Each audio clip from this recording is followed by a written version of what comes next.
Hello friends, जय श्री कृष्णा। सबसे पहले और बहुत हिम्मत के साथ और एक्चुअली मैं बता देती हूँ मैं यहाँ कहाँ हूँ। अचानक से तो मैं सबसे छुप के एकदम ऊपर शांत एक अपने कमरे में आई हूँ जहाँ पे मेरे आसपास कोई भी नहीं है। और ये सही जगह मैंने सही समझी है जहाँ मैं आपके साथ कुछ अपनी बातें रख सकूँ और बता सकूं कि मैं अचानक से यूट्यूब से कैसे गायब हो गई। क्योंकि मैं इंस्टा पे मेरे कंटिन्यू कॉल आ रहे हैं, बहुत ज़्यादा कॉल आ रहे हैं जो मेरे साथ इतने साथ जुड़े हैं। यूट्यूब फैमिली मेरी, जहाँ मैं रोज़ लाइव कर रही थी, वीडियोस भी जा रही थी। हालांकि मैं तबीयत ख़राब बहुत ज़्यादा चल रही थी। बीच में जब ब्रेक हुआ था तो मैंने अपनी कम्युनिटी पे डाली थी एक पोस्ट। आप सबने बहुत सारी ब्लेसिंग दी थी उस टाइम पे भी। फिर मुझे जब ठीक लगा था तो मैंने वीडियोस डालनी शुरू की थी गणपति बापा की और सारा कुछ, और फिर से कम बैक कर लिया था। अच्छे से सब चल रहा था। तो मैं आपको बताती हूँ पिछले 3 दिन क्या हुआ था।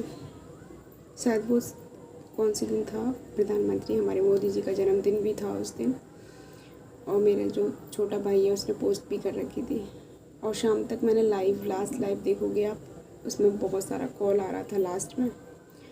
और मैं लाइव को बंद करते करते उस कॉल को पिक नहीं कर रही थी। वो कॉल ही था जिसने सब कुछ बखेर दिया था।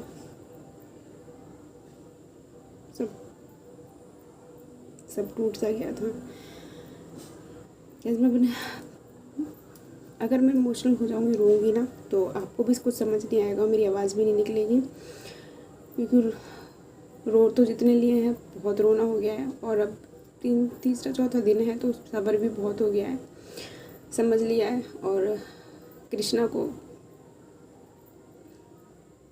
थैंक यू बोलूँगी।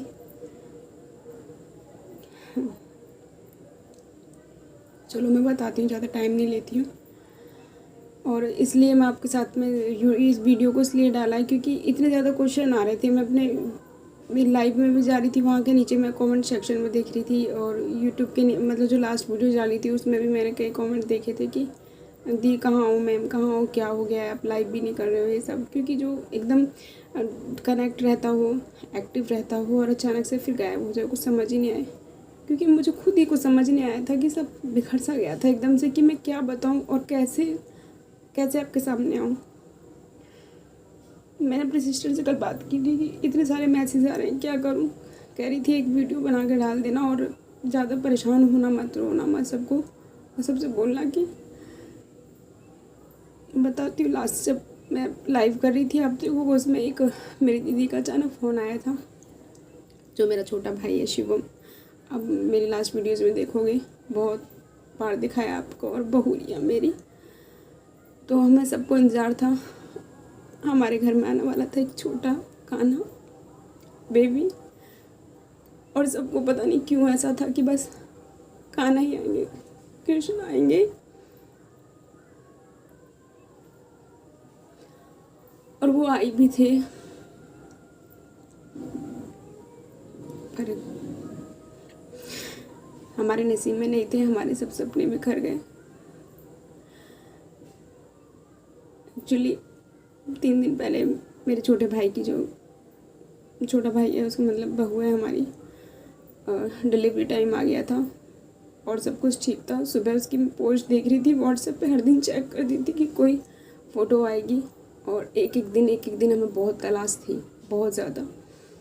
सब बहनों को इतनी सारी प्लानिंग, इतने सारे सब, वो सपने कहते हैं ना, सपने बुन लेते हैं। किसी जब घर में एक नया मेहमान आता है तो खुशियों के साथ बहुत सारे सपने भी जुड़ जाते हैं। तो वो सारे सपने तो बिखर गए।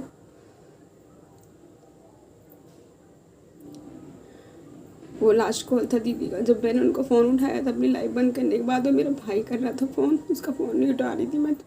दीदी का फ़ोन आया था कि शिवम की बेटा हुआ है और वो ख़त्म हो गया है। और वो माँ की, जो हमारी बहू है उसका नाम वो माँ है, उसकी तबीयत ख़राब है। क्योंकि बच्चे ने ना सुबह से उसको पेन था और मैं सभी साथ के साथ ले गई थी। तो वहाँ पे एक हॉस्पिटल पहुँची थी तो उन्होंने बोल दिया था कि बच्चे ने पेट में मतलब पॉटी कर दी है, लैट्रिन कर दी थी उसने और बहुत ज़्यादा खतरा था और उसकी धड़कन तो बंद थी। फिर दूसरे एक हॉस्पिटल में वहाँ पे रेफ़र कर दिया था, तो वहाँ मतलब काफ़ी सारी क्रिटिकल प्रॉब्लम हो गई थी। इन्फेक्शन पहुँचने का डर था, बहू के लिए भी बहुत ज़्यादा खतरा था। बच्चा तो नहीं रहा था, हाथ में जब आया था। भाई भी था वहाँ, मम्मी भी थी। मैं मम्मी की हालत नहीं दिखा सकती, मम्मी मेरी बहुत ज़्यादा टूट गई है, बहुत रोती है। वो घर में एक दूसरा जो माहौल होता है वो तो है ही नहीं। 3 दिन तो हॉस्पिटल में रही थी, बहू के साथ थी। और वो जो जब कॉल आया था तो मैं तो ऐसे सदमे से मैं चली गई थी। ऐसे चारों तरफ ऐसे एक सीन सा चल रहा था, बिखरते हुए से सारे सपने, और मैं ठहर सी गई थी। क्या सोच रही थी मैं, शिवांश का जन्मदिन आने वाला, 2 दिन बाद उसका जन्मदिन है और हम प्लान कर रहे थे जैसे कि अब जाते हमने नया घर लिया था तो उसका यही प्लानिंग था कि सब भी ठीक हो जाएगा, उसका बर्थडे मनाएंगे अच्छे से और खाना पीना करेंगे, अपने लोगों को बुलाएंगे, सभी गेस्ट जितने आ सकते हैं सबको बुलाएंगे और अच्छे से उसका धूमधाम से सेलिब्रेट करेंगे। अपनी जितनी भी सोसाइटी में जो जान पहचान वाले उनको बुलाएंगे। आंटी अंकल थे जहाँ हम रेंट पे रहते थे, उनको बहुत इंतजार था कि चलो शिवांश के जन्मदिन में आएंगे, इसी बहाने घर भी दे, मतलब अच्छा लगता है बुलाना किसी को। वो एकदम एक फ़ोन ने सब कुछ बखेर दिया। मैं तो समझ ही नहीं पाई। मैं सपना देखती थी कि ऐसा ब्लॉग बनाऊंगी, ऐसा ब्लॉग बनाऊंगी, गाँव में जाएंगे, कुछ नया होगा। सॉरी गाइस, मैं रोना नहीं चाहती हूँ। आप सबसे बस मेरी ये रिक्वेस्ट है हाथ जोड़ के कि आपको सामने मैं इसलिए लाइव आई थी ताकि मैं सबको ना आंसर नहीं कर पा रही थी। मेरा बात करने का किसी से मन नहीं था कि मैं किसको किस तरह से बात कर पाऊँ, इसलिए मैंने ये वीडियो बनाई है ताकि आपको मेरी वीडियो से पता चल पाए कि क्या हुआ था अचानक से, कैसे आ गई थी मैं वहाँ से और सब क्या घटित हो गया था घर में।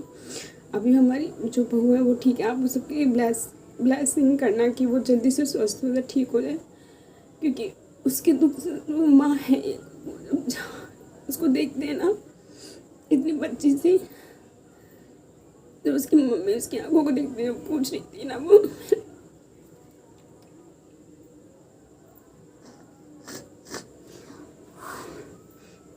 सॉरी, माफ़ करना, रोना नहीं है मुझे। बस आप सबसे रिक्वेस्ट है कि आप हमारी बहू रानी के लिए ज़्यादा से ज़्यादा दुआ करना, वो जल्दी से स्वस्थ हो जाए और उसको ना कहना इतनी ताकत दे, राधा रानी इतनी ताकत दे कि वो उस दुख से निकल पाए। उसे सबसे बड़ा दुख तो उसके ये वो जो सोनी से उसकी आंखें ढूंढती हैं। हमने उसको बोला था कि बच्चा शीशा में रखा हुआ है, पर उसको पता चल गया था। वो सब शिवांश आ रहा है, 1 मिनट, सॉरी फ्रेंड, शिवांश आ गया था। शिवांश तो समझ नहीं पाया उस दिन से ना, उसको बहुत इंतजार था, मामी के बेबी आएगा, मामी के बेबी आएगा, छोटा बेबी आएगा ना, छोटा बॉय भी आएगा ना मम्मी। और जब उसने मुझे रोते इस तरह से देखा था एकदम टूट गई थी, सदमे से मैं चली गई थी। तो ये भी हंस रहे थे क्या हुआ। और जो शिवांश इतना, मैं तो समझा मम्मी क्या हो गया है, बच्चे को समझाना बहुत मुश्किल होता है। मैंने तो बस उसे ही बोला था, बाबू कृष्णा ने ना बेबी था ना मामी का, वो कान्हा जी कह रहे थे अभी नहीं देना, बाद में देना। वो बस इसी बात को कहता है, कान्हा जी ने ले लिया, बाद में देंगे, ठीक है बाद में दे देंगे, कोई बात नहीं मम्मी। मैं कि माई की तबीयत ज़्यादा नहीं, इतना सहम सा गया, बहुत ज़्यादा सहम गया है वो। मैं इसलिए मैं ऊपर आ गई थी कि अच्छे से वीडियो बना पाऊँ, आप सबको अच्छे से आंसर कर पाऊँ, ताकि आपको मेरी वीडियो से पता चल पाए। इस दुख की घड़ी में आप मेरा सब साथ देना प्लीज़। मैं इसलिए कोई वीडियो व्लॉग नहीं बना पा रही थी, कुछ भी नहीं। अभी देखते हैं शिवांश का 2 दिन बाद, क्योंकि कुछ कर भी नहीं सकते ना अभी। बर्थडे तो हर बार बनते रहेंगे, खुशियाँ तभी अच्छी लगती हैं, सब कुछ अच्छा होता है। शायद हमारे नसीब में नहीं था। और पता है पूरे प्रेगनेंसी टाइम में ना इतनी हुआ हमारी बहुत, इतनी ज़्यादा उसने भागवत रामायण, और ऐसा लग रहा था जैसे वो एक बस इस जन्म में वो आया था, जैसे तरने के लिए आया था।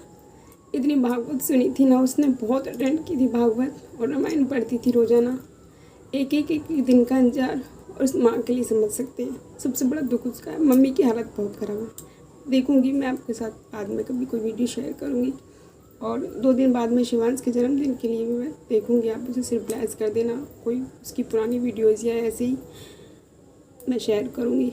और सबसे ज़्यादा भाभी के लिए, मेरे छोटे भाई की, जो बहुत छोटी है मेरे से, तो बस वो बच्ची सी है, उसकी आँखें उसको देखते हैं ना, उसको बस हम हंसाने की कोशिश करते हैं, बात करने की कोशिश करते हैं, क्योंकि ख़तरे में वो भी बहुत ज़्यादा थी। तो बस थैंक यू करेंगे अपने कृष्णा के लिए कि जो हमारे हाथ में नहीं था हम उसके लिए कुछ नहीं कर सकते, जो हमारे नसीब में नहीं था उसके लिए कुछ नहीं। दादी है ना मेरी, एक दिन कहते ना, आप सब जानते हैं ना, वो बैठी हुई थी उस दिन से उसकी आंखें एक दिन के लिए।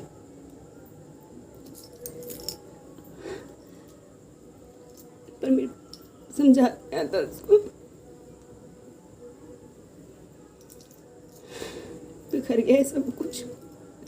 एक घर का अलग सा माहौल है, पूरे दिन कोई पूरे दिन आते रहते हैं। मैं पहुंच गई थी, फिर यहीं पे रह गई थी, मैं ठीक नहीं थी, चले गए वो तो। और मेरी बड़ी वाली दीदी यहीं पर हैं, हम साथ में रहेंगे भी यहाँ उस दिन। और क्योंकि अभी तो कुछ नहीं हो सकता है। चलो गाइस, मैं भी वीडियो को बंद करती हूँ, और शायद आप मेरी वीडियो के थ्रू आप सबको पता चल गया होगा। बस आप सबसे रिक्वेस्ट है कि आप ज़्यादा से ज़्यादा प्रार्थना करना, जल्दी से हमारी बहू ठीक हो जाए और उसको शक्ति दे राधा रानी कृष्णा, कि वो उस गम से उसको मम्मी जब कोई आता है ना गाँव से, तो मम्मी को समझा भी देते, समझ भी जाती है, पर बहुत ज़्यादा टूट जाती है, उनकी बहुत हालत ख़राब है। जब भैया आए थे ना, पर मुझे याद है जब हॉस्पिटल पहुँचे थे, मम्मी सबसे लिपट गए थे, बहुत रोई थी, बहुत। मम्मी की बहुत हालत ख़राब है, मम्मी को बहुत तैयारी करके रखी थी, सब बिखर गया। चलो ठीक।